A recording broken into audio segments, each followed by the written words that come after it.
Hey, Scott from mygrowthrings.com here. And Seth from SethMarkwood.com.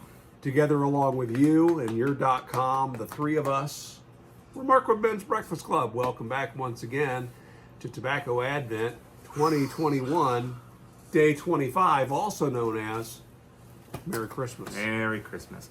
Hey, I just want to take a second to thank you guys for joining with us for this Tobacco Advent. You know, it has been a long time since we have been in the shop and a long time since we've filmed remotely together, just at all. And it has been just wonderful to get to do that. You know, we were just talking in between filming that how much we enjoy it, and it's nice to be back. You know, I know this is a little bit different Tobacco Advent than we've done in the past.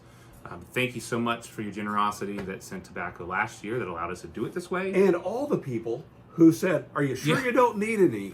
I'd be happy to send you some." That's right.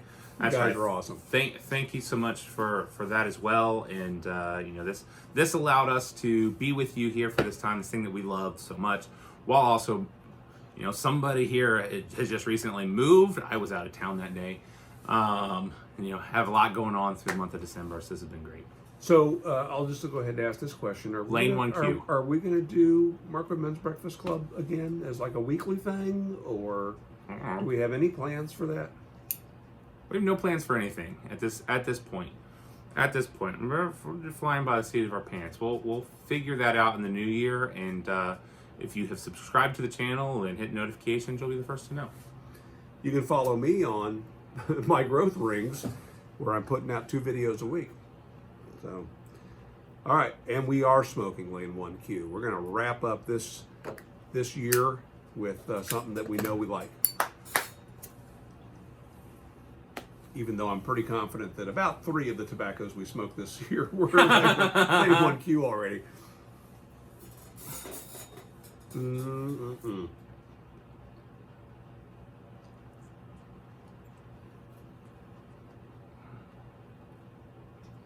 We'll just take that in.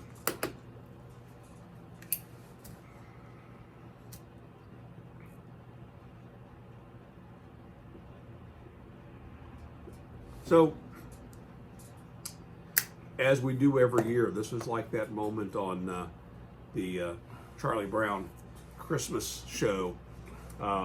We take a minute to talk about why we do this. And we do this because we like to think of ourselves as being a part of this community. Although we don't really watch or interact with a lot of videos, shame on us. And we haven't put out many videos, shame on us. But we appreciate the YouTube pipe community. And not just people that are putting out videos, but people that interact and make it interesting as a video creator to do what we do when we do it. But we wanted to talk a little bit about, again, Christmas, and whether you are a believer in Christianity or not. We hope that you get a little something out of the spirit of the season.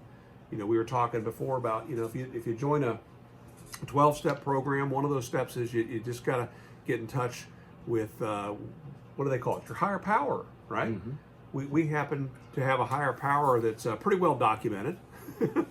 And you can find a lot of things about our higher power, but we really do celebrate the birth of Jesus at Christmas time in our families, and he's a big part of our families and our tradition and the way that we think about life and interact with people. And if, you know, we talked days ago about how do you deal with a challenge, and I kind of want to talk about it then, because really the way I truly deal with those challenges is I remember that this life is temporary, you know, and there's nothing that's going to come against me here that I am not going to be able to handle.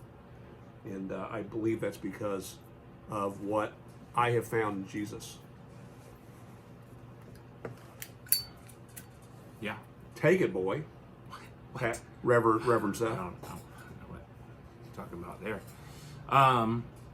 Yeah, I mean, as we share every year and have for the last 7 years, this year 8. If you don't know what that means, what that story is, you know, we believe that there is a God who created all things, and that the design in that creation was that humans would get to live in perfect relationship with him, but unfortunately through sin, which is just the things that are unclean to God, that relationship was severed. And so we no longer have a direct line to God, or didn't for a long time. And that separation broke the world. It broke the way things were meant to be. And then God didn't like that. We certainly didn't like that.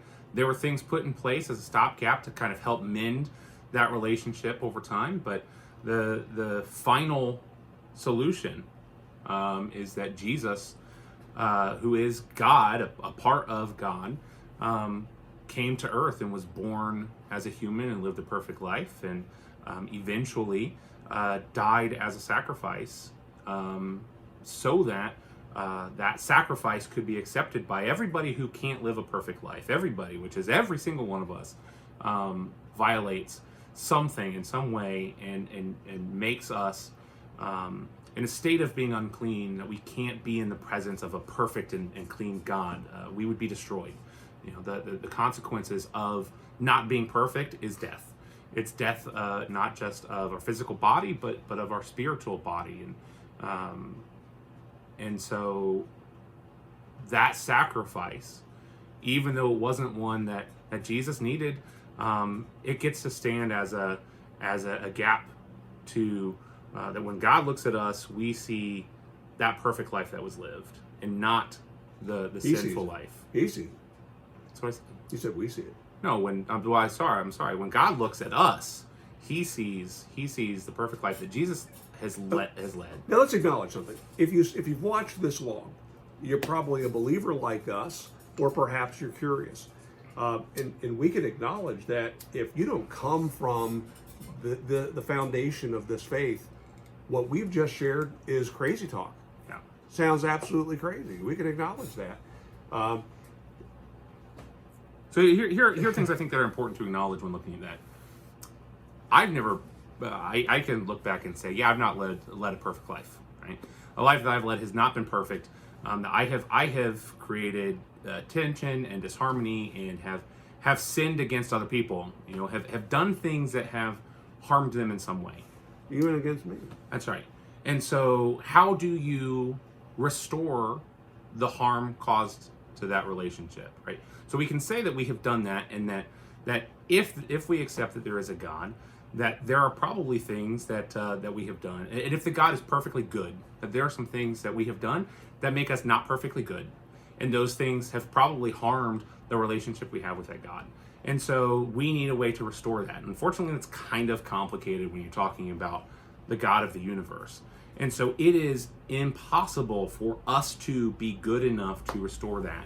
And so that is, many religions will present the opportunity for salvation or personal improvement through the lens of you being good enough to restore that relationship with whatever the higher power is. We believe we're not good enough. We're not ever going to be good enough to do that on our own. And so the only chance that we have is for that perfect God to reach out to us and say, hey, I want to restore this. And so that we believe that that's what happened. So if you look at it through that lens, the way that we see it, it's wild, it's out there. But the only way of really being able to be restored in that relationship is if that God has come to us and said, hey, I want to fix things. And Christianity presents that as the story, as the foundation of it. That's what has happened, and that option is there through this sacrificial life of Jesus and sacrificial death of Jesus. That has restored that relationship. And by the way, please don't get hung up, and we certainly don't get hung up on the fact that, hey, this tree back here was a pagan symbol, right? And Santa Claus visiting homes, well, that was an actual man, and we're idolizing. Come on, just put that stuff aside. We know that the 25th of December is probably, playing the odds, not the actual day that Jesus came to earth, but it is a day that we celebrate that birth. And we celebrate that birth because we also know how that story ends. So, like I say, sometimes I think our intelligence gets in the way of this. However, we're not called to empty our brains, check them at the door, and just follow in faith, right? We're supposed to believe in God in spirit and in truth. And truth is sometimes having those questions and seeking answers. But boy, don't spend the rest of your life seeking answers to insignificant things that keep you from making the good decision, the big decision that's really, what are you going to do with Jesus? I mean, is he or is he not the Savior of your life? And for me, he is. You know, a lot of people will, one of the big questions, if this is not something you yet believe, is why would a loving God allow for this spiritual death of the children, the people that he loves? And the simple answer is he doesn't want that.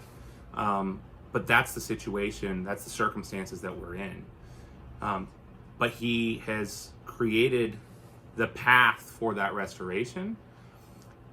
The opposite is also true. Why would a loving God force reconciliation of a relationship if it's not something that you want? And so if that's not something that you find yourself believing, we certainly hope that you would. But you know, the relationship there is broken, and the opportunity for reconciliation is there. But some people, I know that many of you have personal relationships in your life that you have no desire to reconcile. And when that's the way that you live, you cause more harm to yourself than you do to that person in most instances. Mm-hmm. So the option is there, and so, you know, this is what we believe. We believe Jesus died this life so we can be reconciled with God and live a life that has been reconciled, one where it's not just about heaven that a lot of churches and things talk about. It's not just about avoiding hell. It's about getting to live a daily life of this relationship with God, and getting to love people through the recognition that we've been loved so greatly in the first place, to be given this opportunity. And so, you know, for us, Christmas is one of many opportunities we take throughout the year to make sure that people that we care for, which is you and our community, know that this is something we believe to be true. And if we believe it to be true, shame on us if we don't share with you and let you know that this is an option for you, this reconciliation. It's available, and we'd love to talk with you more about it. If you want to shoot a message or go to the MMBClub Instagram and shoot a direct message there. But you know, we celebrate the birth of Jesus, a miraculous birth, because of the inevitable conclusion of his death, that we get to also celebrate. Because the most important piece is he didn't stay dead. Yeah. He came back to life 3 days later, showing that, you know, the consequences of the separation that we have with God, the consequences being death, he didn't carry. He died, but his death of the physical body was very temporary, and now he lives. Yeah. So, thanks for joining us this year. We hope you have a Merry Christmas, a Happy New Year, and again, thank you all for being so generous with your time. Some of you generous with your tobacco. We've really enjoyed it. We've enjoyed having this excuse to be together. So that's right. Thank you for that. Merry Christmas, and we will see you again soon. See ya.